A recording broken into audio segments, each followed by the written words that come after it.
Audio Jungle. So hello everyone, welcome back to the World of Commerce classes. My name is Yashika Oberoi and I am going to teach you accountancy of class 11th. जो chapter आज हम शुरू कर रहे हैं बच्चों, उसका नाम है accounting equation. As I told you, to break the monotonous theory lectures, I have put into this numerical chapter अभी here just because कि आपको बोरिंग ना लगे एंड आपका न्यूमेरिकल एंड थ्योरी पोर्शन दोनों कवर होता चला जाए. अब बेसिक अकाउंटिंग टर्म्स अगर आपने अच्छे से समझे हैं तो आपको अकाउंटिंग इक्वेशन चैप्टर एकदम स्मूथली समझ आ जाएगा. अगर आपने वो नहीं समझे तो पहले प्रीवियस लेक्चर्स जाके देखिए, फिर यहाँ वाले लेक्चर पे आइएगा. ठीक है, स्टार्टिंग ऑन बच्चे अकाउंटिंग इक्वेशन. मैंने आपको बेसिक अकाउंटिंग टर्म्स पढ़ाते हुए भी समझाया था कि अकाउंटिंग इक्वेशन होती है assets equals to liabilities plus capital. Assets का मतलब जान लिया था, लाइबिलिटी का मतलब जान लिया था, कैपिटल का मतलब जान लिया था. एक और बार डिस्कस कर लूँगी अभी मैं. अच्छा, फिर हमने देखा था अकाउंटिंग इक्वेशन हमारे फाइनेंशियल स्टेटमेंट्स के किस पोर्शन में शो होती है. तो ये बैलेंस शीट में दिखती है. बैलेंस शीट में दो साइड्स होते हैं हमारे. दो साइड्स कौन से? एक लाइबिलिटी साइड, एक असेट साइड. बैलेंस शीट हमेशा मैच करती है, मतलब लाइबिलिटीज़ हमेशा असेट्स के इक्वल होती हैं. और मैंने आपको लाइबिलिटीज़ का क्लासिफिकेशन बताया था, इंटरनल एक्सटर्नल. तो उसके अकॉर्डिंग लाइबिलिटीज़ में एक तो लाइबिलिटी आएगी एंड एक तो कैपिटल आएगी. तो क्या हम इक्वेशन को बोल सकते हैं कि liability plus capital is equals to assets? बस वही हमें प्रूफ करना है इस चैप्टर में. थोड़ा सा थ्योरी पोर्शन है इसका, वो भी समझने वाला. उसके बाद we'll come on to numerical portion and it is very interesting and very simple chapter and it will constitute around 6 to 8 marks in your 11th syllabus. So अच्छे से प्रिपरेशन करना, अच्छे से समझना इसे. चलो लेट्स स्टार्ट.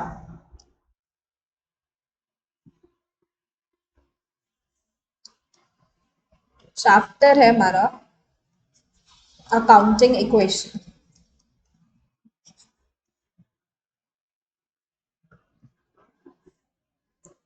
अब अकाउंटिंग इक्वेशन क्या होती है? अकाउंटिंग इक्वेशन होती है assets equals to liabilities plus capital. Just to revise मैं यहाँ पे आपको बता देती हूँ कि असेट्स क्या है, लाइबिलिटीज क्या है, कैपिटल क्या है.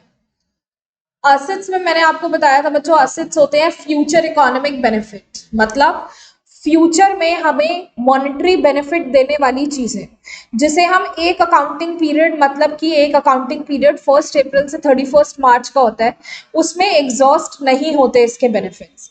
मैंने यहाँ पे अगर कोई फैक्ट्री सेटअप करी है डेकोरेटिव आइटम्स बनाने की एंड मैं कोई मशीनरी खरीद के लाई हूँ, तो वो मशीनरी 1 साल में कोई ख़त्म नहीं हो जाएगी. उस मशीनरी का यूज़ मैं करूँगी for more than 1 accounting period. And why? Because वो मशीन ही मेरे को डेकोरेटिव आइटम बना के देगी जिसकी सेल के through I will earn profit. तो फ्यूचर में मेरे को ये मशीन फ्यूचर में इकोनॉमिक बेनिफिट्स देने वाली है. ठीक. असेट्स का मैंने आपको क्लासिफिकेशन बताया था इन बेसिक अकाउंटिंग टर्म्स कि asset are classified into non current and current. Non current वाले वो असेट्स होते हैं जिनका बेनिफिट 12 महीने से ज्यादा मिलने वाला है, मतलब एक अकाउंटिंग पीरियड में एग्जॉस्ट नहीं होगा बेनिफिट. एंड हमारे करंट असेट्स वो असेट होंगे जो कहीं ना कहीं हमें बेनिफिट बहुत जल्द दे देंगे, that means within 12 months दे देंगे.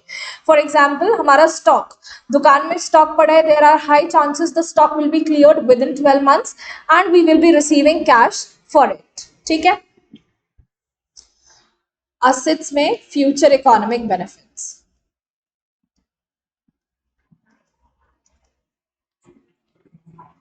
एग्जाम्पल लिख लो असेट्स के. कैश असेट हो गए, बैंक में जो पैसे पड़े हैं वो असेट हो गए हमारे, स्टॉक हमारा असेट हो गया. ये तो ऐसे असेट है 12 महीने वाले.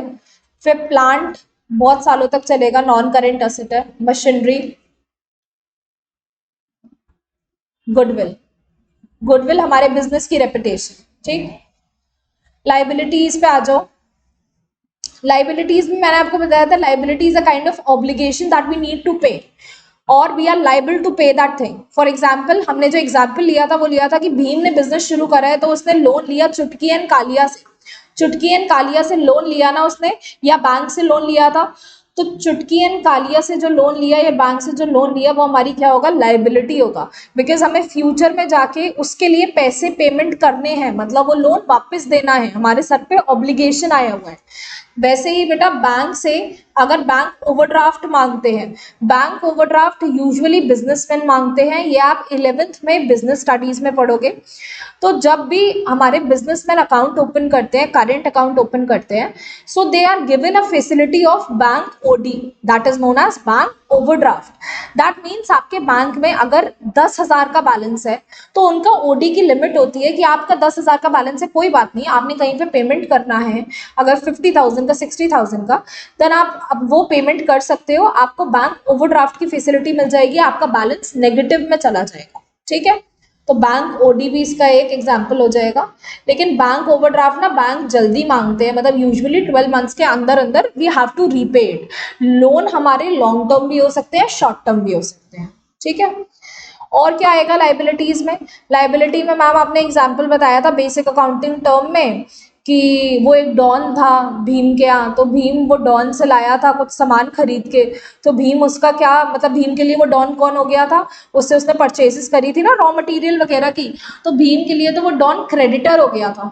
क्रेडिटर्स कौन होते हैं मैम? क्रेडिटर्स वो व्यक्ति या फर्म्स होते हैं जिनसे हमने अपने बिजनेस के लिए कुछ खरीदा होता है, चाहे रॉ मटेरियल या कोई भी गुड्स खरीदा होता है, तो वी आर लाइबल टू पे। या तो हमने गुड्स लिए हैं या तो हमने कोई सर्विसेज ली हैं और पैसे नहीं दिए हैं, उधार पे लिया है, तो हमें पेमेंट करनी होगी इन्हें आगे। ये थी हमारी लाइबिलिटी। अब कैपिटल क्या बढ़ाया था? कैपिटल मैंने बोला था बिजनेसमैन अगर पैसा लाता है, अगर कोई भी असेट लाता है, कोई भी चीज बिजनेस में इन्वेस्ट करने के लिए लाता है, दैट विल कॉन्स्टिट्यूट हिज और हर कैपिटल। ठीक है, कैपिटल में क्या क्या आ जाएगा? भीम ने बिजनेस शुरू करा, वो पैसे लाया, कैश आ गया, उसका बैंक का पूरा अकाउंट में जो पैसे थे वो लाया, बैंक आ गया। फिर वो मशीन लाया, तो मशीन भी आ गई हमारी किसमें? कैपिटल में आ गई। फिर वो शुरुआत में मशीन ले आया, उसने ऑफिस में अपना एसी भी लगाया, तो वो एसी ले आया, ये भी इसकी कैपिटल में आ गया। ठीक है, फिर वो लाइफ स्टॉक ले आया, मतलब उसे हॉर्सेस वगैरह की ज़रूरत थी, तो हॉर्सेस कार्ट्स वगैरह की ज़रूरत थी, तो वो भी ले आया, लाइफ स्टॉक भी ले आया। So all the things that are invested by a business or an entrepreneur or a proprietor constitute your capital. ठीक है, asset clear, liability clear and capital clear. तो अकाउंटिंग इक्वेशन में आपको ये तीनों का क्लासिफिकेशन अच्छे से आना चाहिए, कौन सी चीज का नेचर क्या है, नेचर आइडेंटिफाई करना आ जाएगा तो आप कुछ गलत नहीं करोगे। अब अकाउंटिंग इक्वेशन समझने से पहले, उसके न्यूमेरिकल पोर्शन पे आने से पहले हम बैलेंस शीट के बारे में समझते हैं। बैलेंस शीट का एक फॉर्मेट बता देती हूँ एंड बेसिक बैलेंस शीट बना देती हूँ कि यूजुअली बैलेंस शीट में क्या क्या चीजें देखने को मिलती हैं। तो बैलेंस शीट के बारे में ना मैंने आपको पढ़ाया था, ये चीज पढ़ाई थी कि बैलेंस शीट हमें बताती है at the end of our accounting year हमारे बिजनेस का क्या पोजीशन है। पोजीशन का मतलब उसकी असेट्स कितनी है, उसकी लाइबिलिटीज कितनी है, उसकी कैपिटल कितनी है। और मैंने आपको ये भी बताया था कि बैलेंस शीट ना हमेशा बैलेंस होगी। क्यों बैलेंस होगी उसका रीजन भी बताती हूँ। फॉर्मेट पहले देख ले, बैलेंस शीट ऑफ जो भी व्यक्ति होगा एज एट जो भी डेट होगी, मैं एंड डेट मान रही हूँ 31 मार्च 2024 साल। देन बैलेंस शीट का फॉर्मेट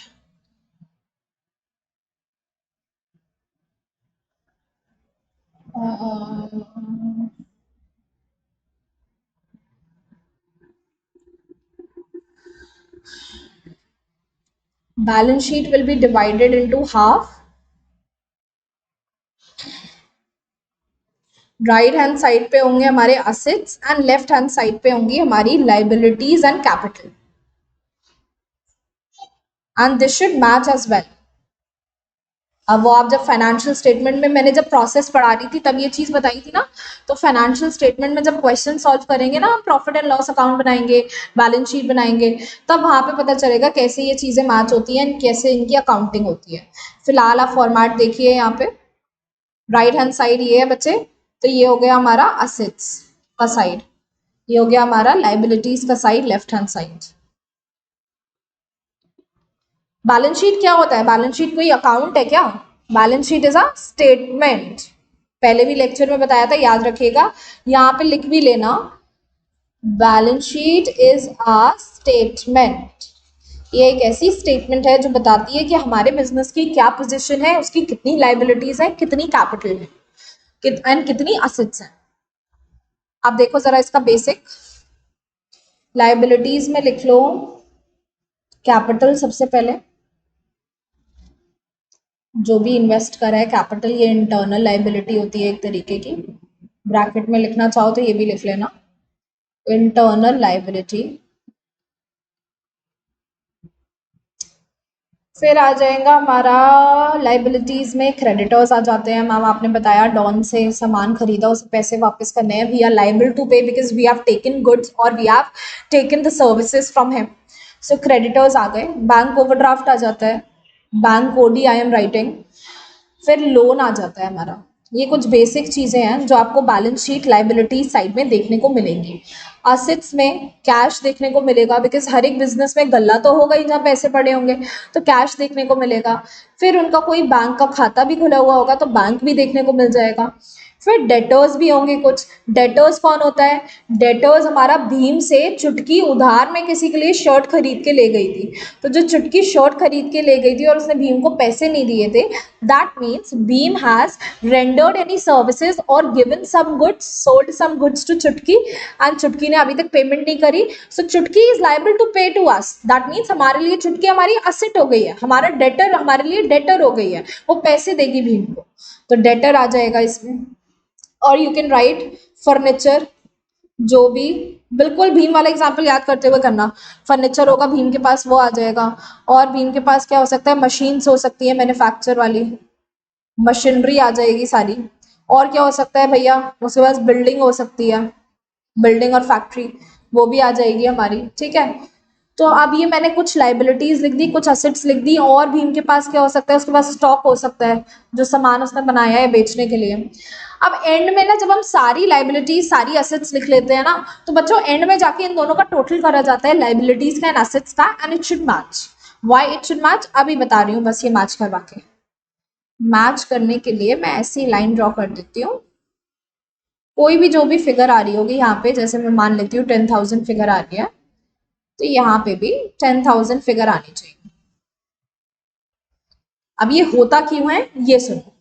जितनी भी ये असेट्स दिख रही है ना यहाँ पे, कैश है, बैंक है, डेटर है, फर्नीचर है, मशीनरी है, बिल्डिंग है, स्टॉक है, मैं यहाँ पे एक उठा रही हूँ, मशीनरी उठा रही हूँ। अब मशीनरी के एग्जाम्पल से ये समझना ये मशीनरी असेट आई कैसे। ये असेट मैम या तो भीम लाया होगा, या तो उसने लोन लेके चुटकी एंड कालिया से खरीदी होगी ये चीज। मतलब असेट का ये जो यहाँ पे आपको मशीनरी दिख रही है, मशीनरी का सीधा सीधा कनेक्शन किससे है? या तो कैपिटल से कनेक्शन है एंड या फिर उसका लोन से कनेक्शन है। मतलब असेट का सीधा कनेक्शन लाइबिलिटी से है, या तो भीम लाया तो वो कैपिटल के थ्रू आई है, एंड या तो उसने उधार लिया उससे आई है, तो उधार लोन से आई है। ठीक, यही रीजन है कि हमारी assets and liabilities will match. Because अगर असेट लाओगे ना अपनी बुक्स ऑफ अकाउंट्स में, एक असेट खड़ा करोगे तो साथ में उसकी कोरस्पॉन्डिंग या तो कैपिटल बढ़ेगी, बिकॉज कैपिटल अगर भीम लाया होगा तो कैपिटल बढ़ जाएगी कि वो ये चीज लाया है, उसका हक है इस पे, it will add to his capital. और else the loan will increase और any sort of liability will increase. Why? Because आप वो चीज कहीं ना कहीं फंड्स तो बिजनेस कहीं से तो लाएगा ना, चाहे वो अपने प्रोपराइटर से ले, चाहे वो बाहर से फंड्स ले। दिस इज द रीजन कि हमारी बैलेंस शीट इक्वल बैठेगी। एक और बार शांत दिमाग से सुन लो, इसका आंसर क्या है। अगर आपसे कोई भी पूछे कि बैलेंस शीट या फिर हमारी accounting equation why does it hold good, क्यों ये सही है हमारी अकाउंटिंग इक्वेशन, क्यों हमेशा सही होगी, तो आप कहोगे कि जो भी हमारे बिजनेस में असेट्स आती है ना, आपने असेट्स लाके तो बिजनेस में खड़ी कर दी, लेकिन आपने कैसे उसी की अकाउंटिंग करी, तो आप कहोगे वो असेट्स या तो प्रोपराइटर के पैसों से आएगी। अगर प्रोपराइटर के पैसों से आएगी तो आप उसे मानेंगे कैपिटल के थ्रू आई है, एंड या तो वो किसी बाहर वाले के पैसों से आएगी। अगर वो बाहर किसी के पैसों से आएगी दैट मीन्स आप उसे लोन मानेंगे। तो with the corresponding increase and decrease in asset, there is a corresponding increase and decrease in the liability of a business concern. Is that clear? मैंने आपको बैलेंस शीट क्लियर कर दी और मैंने आपको अकाउंटिंग इक्वेशन का पूरा बता दिया कि एसेट लाइबिलिटी कैपिटल होते क्या है। Now we are in a position कि हम थोड़ा बहुत अकाउंटिंग इक्वेशन के न्यूमेरिकल डिस्कस कर पाए, बट बिफोर दैट कुछ चीजें हैं, कुछ प्रिंसिपल्स हैं, कुछ पॉइंट्स हैं ऐसे जो आपको ध्यान रखने हैं इसके क्वेश्चन सॉल्व करने से पहले, वो देखिए जरा। अच्छा, one more thing before starting this thing, एक बात क्लियर कर दूं मैं, you have to make 2 notebooks. when you are studying with me then you have to make 2 notebooks. One will be your concept register, उसमें जो भी मैं लिखवा रही हूँ आपको before starting of the chapter या जहाँ भी मैं कुछ एक्सप्लेन कर रही हूँ आपको, वो सारी चीज़ों की नोटिंग होनी चाहिए. या तो you can do one thing कि जो भी मैं प्रोवाइड कराऊंगी आपको ड्राइव का लिंक या आप स्क्रीनशॉट लेके कैसे भी कर सकते हो, आप उसका प्रिंट आउट निकलवा लो तो आपके कॉन्सेप्ट ऑलरेडी बन जाएंगे, आपके पास आपको मेहनत करने की ज़रूरत नहीं है. लेकिन मैं पर्सनली यही कहूँगी because you are at a beginning stage in commerce, so you should be writing and then practising, because उससे आपकी थोड़ी सी मेमोरी तेज़ रहेगी. उसके बाद जो हम क्वेश्चन सॉल्व करेंगे या जो भी एग्जाम्पल सॉल्व करेंगे क्लास में, वो आपने अलग रजिस्टर में करने हैं, कुछ हौच पौच नहीं करना है. अपना कॉन्सेप्ट रजिस्टर अलग रखना है और आपका प्रैक्टिकल रजिस्टर अलग होना चाहिए. चलो लेट्स मूव ऑन. थर्ड अब आएगा पॉइंट्स टू रिमेंबर. हाँ, इसकी हेडिंग लिखना points to remember, because these are the points which you need to remember before solving any question in accounting equation. Points to remember. पहला point तो यही लिख लेना कि अकाउंटिंग इक्वेशन याद होनी चाहिए. अगर वही याद नहीं हुई तो फिर काम ही नहीं बनेगा.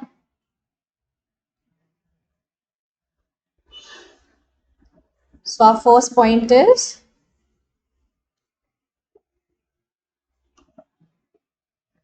अकाउंटिंग इक्वेशन क्या होती है? Assets equals to liabilities plus capital.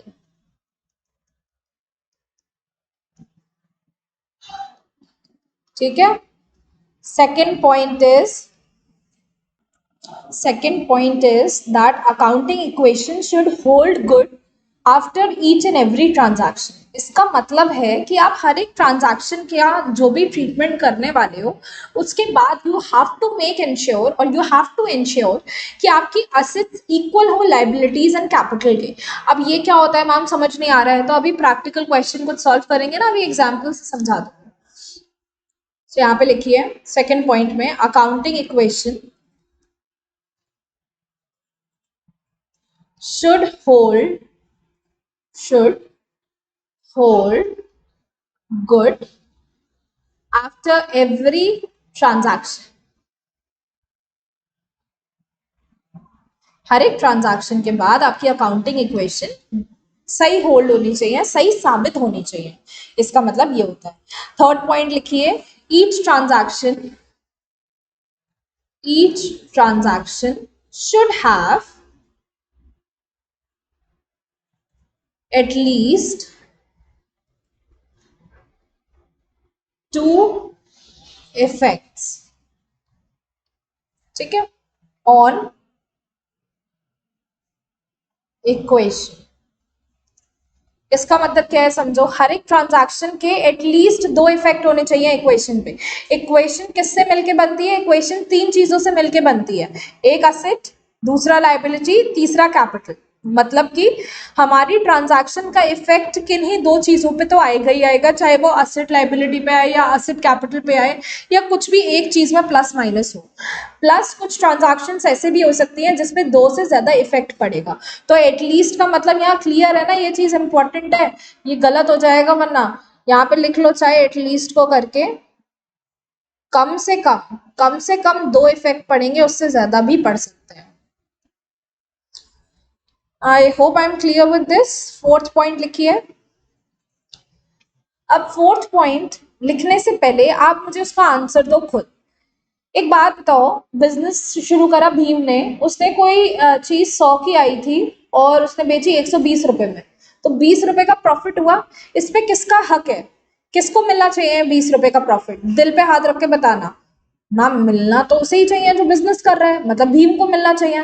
तो भीम का कहीं नाम बिजनेस में आएगा क्या? मैंने आपको बताया था ना, प्रोपराइटर का कभी भी नाम बिजनेस में बुक्स ऑफ अकाउंट्स में नहीं आएगा. प्रोपराइटर को किस नाम से पहचाना जाएगा? कैपिटल नाम से, जिस नाम से उसका पैसा लगा हुआ है. तो जैसे ही आपको प्रॉफिट होगा, वो प्रॉफिट आप किसे देंगे? आप कैपिटल में ऐड कर देंगे. ठीक है. जैसे ही आपका कोई भी प्रॉफिट हुआ, कोई भी गेन हुआ, कोई भी इनकम हुई, तो उसका हकदार कौन है? उसका हकदार है प्रोपराइटर. आप प्रोपराइटर की कैपिटल में उसे ऐड कर देंगे. अगर बिजनेस में कोई भी लॉस हुआ, कोई भी एक्सपेंडिचर हुआ, कोई भी अनहोनी हो गई, चाहे हमारे गुड्स जल गए या कुछ भी ऐसा हो गया जिसकी वजह से लॉस सफर करना पड़ रहा है, लॉस इनकर करा हमने, तो who will bear the loss? when the only risk bearer, ये भी बिजनेस स्टडीज में आप पढ़ोगे फर्स्ट सेकंड चैप्टर में, the only risk bearer in business is the proprietor. तो प्रोपराइटर को भैया जब प्रॉफिट हुआ तब उसे मिल रहा है, तो लॉस भी तो वही बियर करेगा, तो लॉस एक्सपेंस भी आप कैपिटल में से माइनस करेंगे एंड गेन प्रॉफिट आप कैपिटल में ऐड करेंगे. यही हमारा फोर्थ पॉइंट है, लिखते हैं. In case of profit oblique income, इसमें क्या होगा, इसमें हमारा कैपिटल में ये सारी चीजें प्लस हो जाएंगी. And in case of loss oblique expense क्या होगा भैया, कैपिटल में से माइनस हो जाएगा. I hope I am clear with this. एक बार और रिवाइज करा दूं आपको चारों पॉइंट. ये पहला पॉइंट तो आपको क्वेश्चन सॉल्व करने से पहले अकाउंटिंग इक्वेशन पता होनी चाहिए. अकाउंटिंग इक्वेशन क्या है, अकाउंटिंग इक्वेशन है assets are equals to liabilities plus capital. फिर अकाउंटिंग इक्वेशन हमेशा होल्ड गुड करेगी आप एवरी ट्रांजैक्शन के बाद. इसका मतलब है हम सारा ट्रांजैक्शन का, एक ट्रांजैक्शन का इफेक्ट देंगे, फिर वील नोटिस कि यार अभी भी ना हमारी असेट लायबिलिटी एंड कैपिटल के इक्वल बैठ रही है. फिर हम दूसरी ट्रांजैक्शन का ट्रीटमेंट करेंगे एंड देन वील नोटिस यार अभी भी हमारी असेट्स ना लायबिलिटीज एंड कैपिटल के इक्वल बैठ रही है. तो ये हर स्टेप में इंश्योर करना होगा आपने. थर्ड पॉइंट, हर एक ट्रांजैक्शन के एटलीस्ट कम से कम 2 इफेक्ट होने वाले हैं. कुछ ट्रांजैक्शन के 2 से ज्यादा भी इफेक्ट हो सकते हैं, बट मिनिमम 2 इफेक्ट तो ट्रांजैक्शन के पड़ेंगे ही पड़ेंगे. चौथा केस, अगर प्रॉफिट या इनकम हो रहा है तो उसका हकदार कौन है, प्रोप्राइटर है. प्रोप्राइटर का नाम बिजनेस में क्या होता है, उसका नाम नहीं लिखते हैं, कैपिटल नाम से पहचाना जाता है वो. तो उसकी इनकम हुई या प्रॉफिट हुआ कैपिटल में ऐड करोगे, एक्सपेंस हुआ या लॉस हुआ तो कैपिटल में से माइनस कर दोगे. Is that clear? अब आते हैं कुछ एग्जाम्पल्स पे जिससे समझते हैं कैसे होता है पूरा प्रोसीजर. अंडरस्टैंडिंग द कॉन्सेप्ट में आप ऐसा करो, अभी मैं आपको इक्वेशन के साथ, अभी ना ये प्रॉपर क्वेश्चन शुरू नहीं हो रहे हैं, ये मैं आपको एनालाइज करा रही हूँ कि आपको एक्चुअल में क्वेश्चन सॉल्व किस तरीके से करने हैं. तो जरा देखते जाना. अंडरस्टैंडिंग द कॉन्सेप्ट वाली सारी चीजें रफ वर्किंग में आती हैं. इट विल, मतलब ये आपको लिखने की जरूरत नहीं है कॉन्सेप्ट नोट में. तो आपका जैसे कोई ट्रांजैक्शन दिया है कि Bhim started business with ₹50,000 as capital. Bhim ने बिजनेस शुरू करा 50,000 रुपए कैपिटल से. इसका इम्पैक्ट किस पे बताना है, अकाउंटिंग इक्वेशन पे इम्पैक्ट बताना है. तो सबसे पहले अकाउंटिंग इक्वेशन लिख दो. अकाउंटिंग इक्वेशन है assets equals to liabilities plus capital. ठीक. अब हमें देखना है, अभी तो मैंने आपको बता दिया कि you have to make sure कि ये होल्ड गुड करे, plus you have to make sure कि हर एक ट्रांजैक्शन का इफेक्ट एटलीस्ट 2 जगह आएगा. अब वो कैसे इफेक्ट आएगा ये एनालाइज करना. ये एनालाइज करने के लिए बच्चों देखना जरा, भीम ने स्टार्ट करा बिजनेस 50,000 रुपए के साथ. ये जो 50,000 है ये हमारा कैश है. कैश हमारी असेट होती है, मतलब कि हमारे पास कैश में असेट में 50,000 रुपए आए. अगर मैं असेट के नीचे 50,000 लिख दूं तो इट विल बी करेक्ट. उसके बाद ये 50,000 किस फॉर्म में आए, मैंने आपको बताया था ना, असेट अगर आई है या तो प्रोप्राइटर लाया होगा कैपिटल के फॉर्म में, या तो वो किसी बाहर वाले से उधार पे लिए होंगे, पैसे लेके खरीदी होगी, तो वो लोन आ जाएगा, लायबिलिटी बन जाएगी. तो यहाँ पे कैपिटल ही तो लाया है भीम, तभी तो 50,000 आया. तो लायबिलिटी तो कुछ भी नहीं है, लायबिलिटी 0 हो गई. एंड कैपिटल में कितना आ गया, कैपिटल में 50,000 आ गया, because Bhim brought this asset to us, cash to us. मतलब हमारी asset and liabilities both 50,000 equals to 50,000 होगी. That means हमारी accounting equation is matching. देखो कितना easy है अगर आप स्टेप बाय स्टेप सब समझते जाओ तो. ये वाला पॉइंट क्लियर है. सेकंड वाला देखें, एक थोड़ा सा अपना दिमाग भी चलाना इसमें. सेकंड में Bhim purchased furniture, Bhim purchased furniture for ₹5,000 in cash. Bhim ने परचेज करा फर्नीचर 5,000 का कैश में. पूरा ऊपर वाले ट्रांजैक्शन के साथ साथ ही चलूंगी मैं. फिर से यहाँ पे चलो आप लोगों के लिए मेहनत कर लेती हूँ. फिर से यहाँ पे असेट्स इक्वल्स टू लाइबिलिटीज, बस शॉर्टकट में लिख रही हूँ, प्लस कैपिटल। पहली वाली ट्रांजैक्शन क्या कह रही थी? पहली वाली ट्रांजैक्शन से 50,000 का एसेट आया था, लाइबिलिटी कुछ था नहीं, कैपिटल 50,000 थी। अब दूसरी वाली ट्रांजैक्शन क्या कह रही है, ये सुन लो। दूसरी वाली ट्रांजैक्शन कह रही है भीम ने परचेज करा फर्नीचर। फर्नीचर क्या होता है भैया? फर्नीचर तो मैम हमारा असेट होता है, ठीक है। तो मेरी एक असेट बढ़ गई ना, फॉर 5,000 की असेट आई है, कैश में परचेज करा, तो कैश तो गया ना, दिमाग लगाना, फर्नीचर आया बिजनेस में तो गल्ले में से पैसे गए भीम के बिजनेस के, तो एक असेट बढ़ा, ये फर्नीचर वाला असेट बढ़ा एंड दूसरा असेट हमारा कैश कम हो गया। Is that clear? तो मैं यहाँ पे क्या करूंगी, असेट में 5,000 रुपीज पहले बढ़ाऊंगी बिकॉज मेरा फर्नीचर आया, एंड दूसरा इम्पैक्ट क्या डालूं ट्रांजैक्शन का, 5,000 माइनस कर दूंगी। वाई? बिकॉज मेरा कैश चला गया। यहाँ पे एक स्टार बना लो, और ये स्टार की पहचान यहाँ से होगी कि कैश भाई हमारा 5,000 चला गया, हमने इसलिए कम करा। यहाँ पे हैश बना लो, और यहाँ पे हैश बना दो कि फर्नीचर मेरी असेट आई इसलिए मैंने ये असेट बढ़ा दी, ठीक। अब वो अलग बात है कि आप असेट में अलग अलग क्लासिफाई करके भी दिखा सकते थे। इसकी एक प्रेजेंटेशन तो ऐसे होगी, अभी देखो आगे, ये 5,000 प्लस माइनस तो कर दिया मैंने कि भैया असेट फर्नीचर बढ़ा एंड हमारा कैश कम हो गया असेट में। लाइबिलिटी में कुछ फर्क पड़ा क्या? नहीं, लाइबिलिटी तो जीरो ही है। कैपिटल में कुछ फर्क पड़ा क्या? नहीं, कैपिटल में भी कुछ फर्क नहीं पड़ा। अब देखो दो ट्रांजैक्शन कर ली, देखते हैं अब हमारी अकाउंटिंग इक्वेशन होल्ड गुड करती है या नहीं।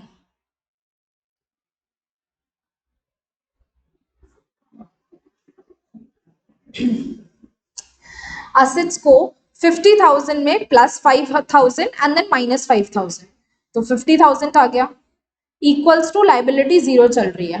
कैपिटल बेटा 50,000 प्लस जीरो 50,000, देखो 50,000 equals to 50,000, that means asset equals to liabilities plus capital हो गया। इसकी मैं आपको एक और प्रेजेंटेशन करके दिखाऊं। नेक्स्ट पेज पे आते हैं। इसकी अगर मेरे को आपको प्रेजेंटेशन करके दिखानी है ना सेकंड वाले पोर्शन की, तो मैं आपको ऐसे भी कह सकती थी, आप करो assets equals to liabilities plus capital लिख लो, ठीक। और पहला वाला जो ट्रांजैक्शन था पहले वाले में हमारा कैश आया था, कैश 50,000 आया था, और वो कैपिटल के फॉर्म पे था 50,000, ये हमारा ट्रीटमेंट हुआ था। अब सेकेंड ट्रांजैक्शन में हमारे पास फर्नीचर आ गया, तो ये असेट्स में देखो मैं क्लासिफिकेशन अलग अलग टेबल बना लूंगी, असेट में भी ऐसे लाइन ड्रॉ करेंगे आगे जाके ना हम जब सॉल्यूशन करेंगे। तो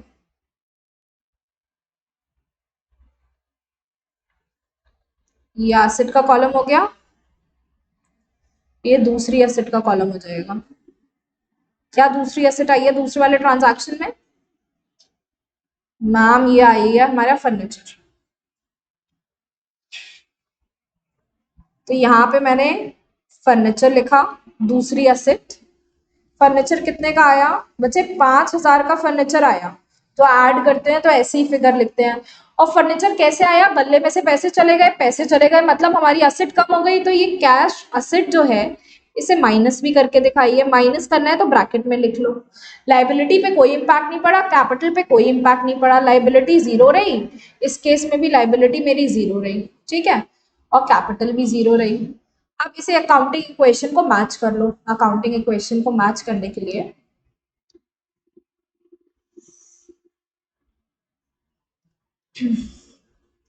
ये आ रहा है हमारा कैश 50,000 था, 5,000 चला गया, 45,000 बचा।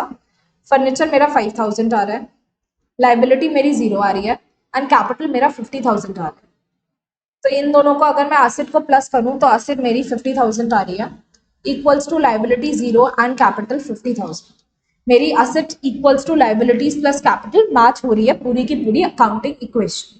ये मैंने आपको दूसरा मेथड करा दिया, और इसी मेथड से, यही मेथड आपका करेक्ट मेथड है, इसी मेथड से आपको क्वेश्चन सॉल्व भी करना है, क्योंकि सीबीएसई जो मार्क्स देगा आपको प्रिस्क्राइब करता है सॉल्यूशन, वो इसके अकॉर्डिंग ही करता है, इसलिए यहाँ पे स्टार मार्क कर लो। एक और एग्जाम्पल ले ले, चलिए इसमें लिखो आप भीम परचेज्ड गुड्स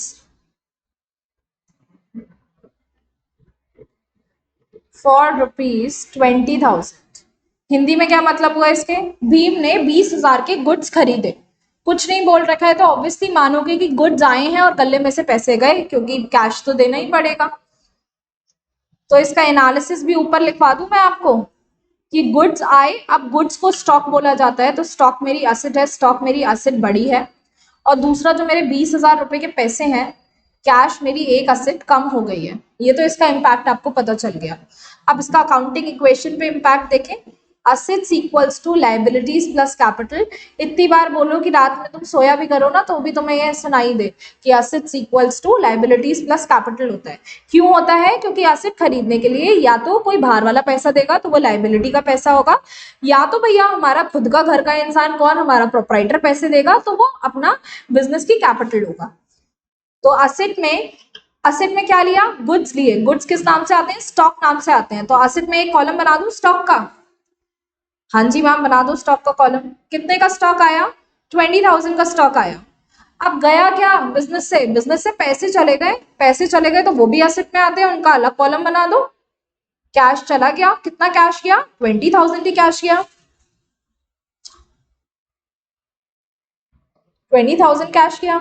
ठीक। क्या लायबिलिटी में कोई चेंज हुआ? नहीं मैम, जीरो लिख दो। कैपिटल में कोई चेंज हुआ? नहीं मैम, जीरो लिख दो।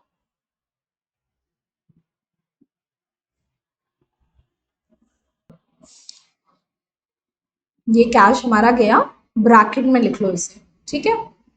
अब लाइबिलिटी में कोई चेंज नहीं, कैपिटल में कोई चेंज नहीं। देखते हैं क्या आ रहा है आंसर।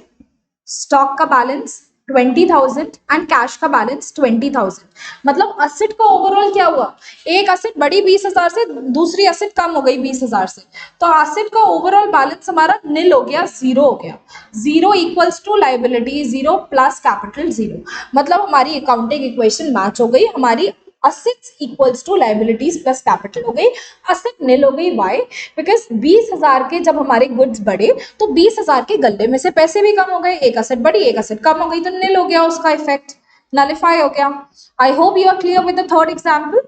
फोर्थ एग्जाम्पल है बच्चों। फोर्थ एग्जाम्पल में ना भीम परचेज तो करेगा गुड्स, लेकिन क्रेडिट पे परचेज करेगा तो क्या होगा? उन्हें इधर ही देख लेना जरा। ये मैं यहाँ से रब करके थोड़ा छोटा सा लिख देती हूँ कि तुम्हें यहाँ पे ही बहुत अच्छे से समझ में आ जाए। टोटल असेट्स मेरी जीरो हो गई, लाइबिलिटी जीरो हो गई थी, यहाँ पे कैपिटल जीरो हो गया था। अब फोर्थ एग्जाम्पल देखो।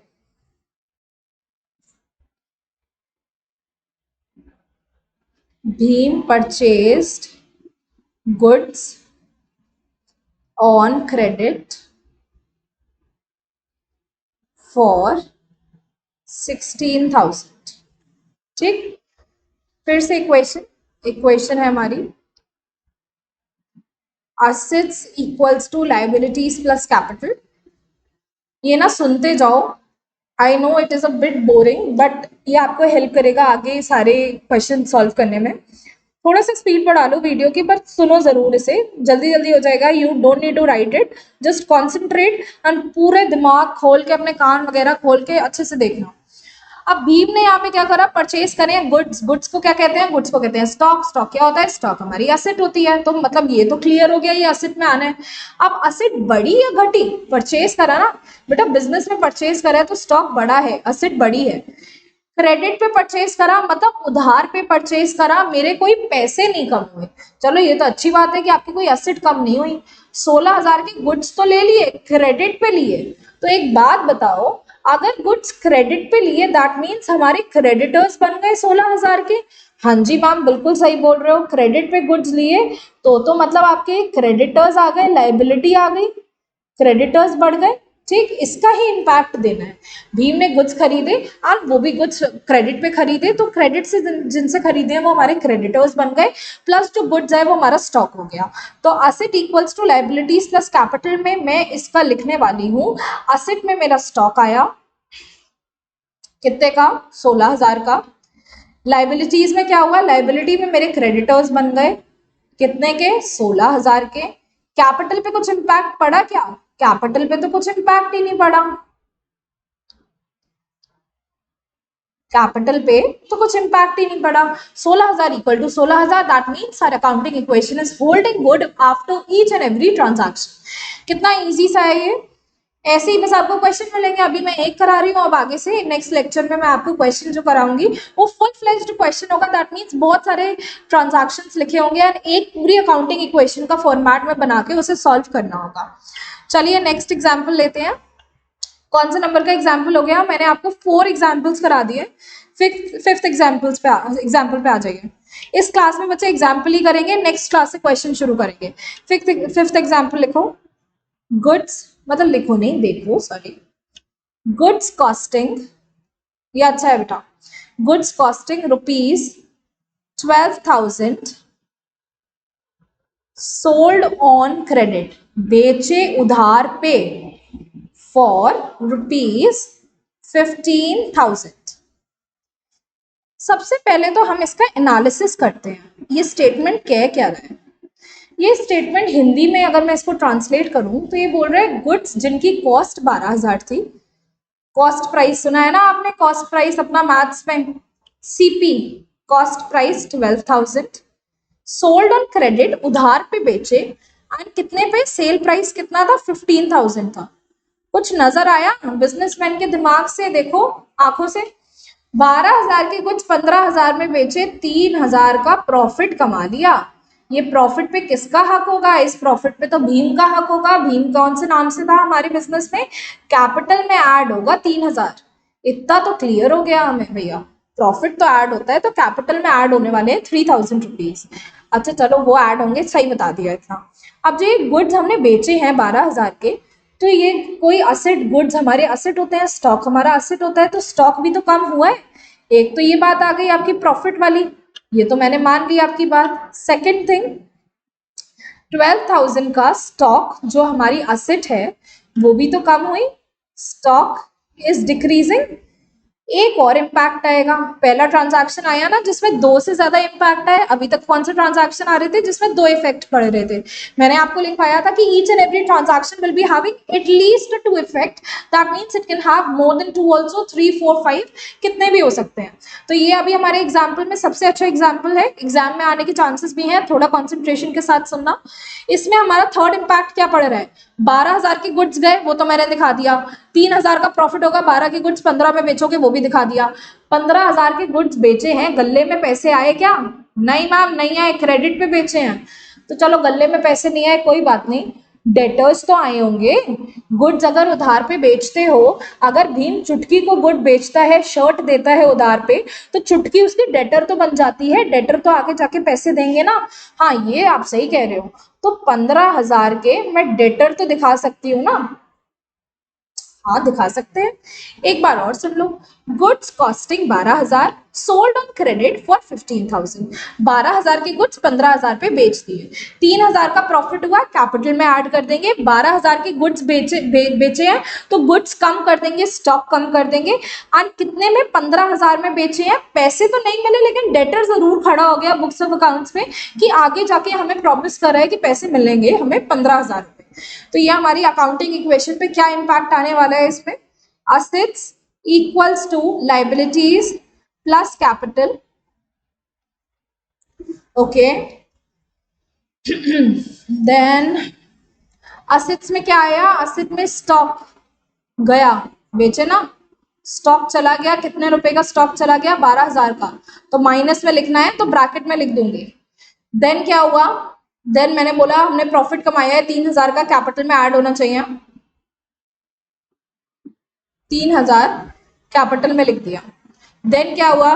15,000 के डेटर्स आ गए, डेटर्स तो असेट होते हैं तो असेट में ही दूसरा कॉलम बनेगा, एंड डेटर्स कितने के आएंगे? 15,000 के आएंगे। क्या लाइबिलिटी में कुछ चेंज हुआ? नहीं, तो लाइबिलिटी में I can write 0, yes ma'am 0 लिख दीजिए। स्टॉक माइनस में लिखा 12,000 क्योंकि स्टॉक जा रहा है, डेटर्स बढ़ रहे हैं 15,000 के, पॉजिटिव फिगर लिख दी, लाइबिलिटी में नो चेंज, एंड कैपिटल में 3,000 लिखा बिकॉज 3,000 का प्रॉफिट हुआ है। अब देखना जरा इक्वेशन आपकी सही होल्ड कर रही है या नहीं। असेट पूरा ऑल ओवर असेट देखना, 15,000 माइनस 12,000, 3,000 इक्वल्स टू 0 प्लस 3,000, मतलब कि 3000 assets is equals to liabilities 0 plus capital 3000. Hence accounting equation is holding good and we are good to go. Okay ये वाला अच्छे से देख लेना, चाहे इधर ही वीडियो पॉज कर लो और एक बार ये एग्जाम्पल रिमाइंड कर लो. अब आज का लास्ट एग्जाम्पल लेते हैं हम, एग्जाम्पल नंबर 6. एग्जाम्पल नंबर 6 है आपका, भीम पेड. अब भैया काम शुरू करे तो रेंट तो पे करेगा अगर फैक्ट्री रेंट पे ले रखी होगी. Bhim paid ₹1000 for rent. Rent के लिए 1000 रुपए पे करे हैं भीम ने. क्या एनालिसिस क्या होगा इस ट्रांजैक्शन का? रेंट मेरा खर्चा होता है मैम.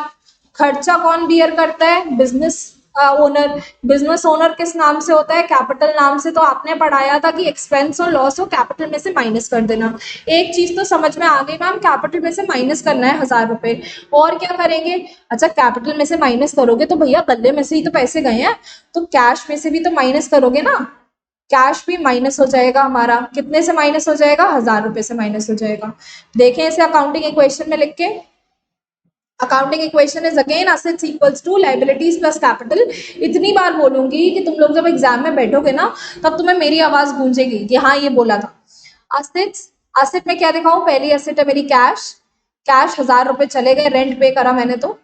लाइबिलिटी में तो नो चेंज, एंड लाइबिलिटी में नो चेंज, एंड हमारा कैपिटल एक्सपेंस तो बियर करना था भीम नहीं, भीम कैपिटल नाम से है तो कैपिटल में से भी माइनस कर दो 1000. अब बताओ इसका इम्पैक्ट. कैश 10,000, वो सॉरी 1000 नेगेटिव आ रहा है और लाइबिलिटी 0 है ये, तो ये भी नेगेटिव आ रहा है. And hence we are good to go and we have completed all our 6 examples of basic accounting equation. आपका क्लियर हो गया है. अब हम नेक्स्ट क्लास से पूरे इसके कॉम्प्रहेंसिव क्वेश्चन सॉल्व करेंगे.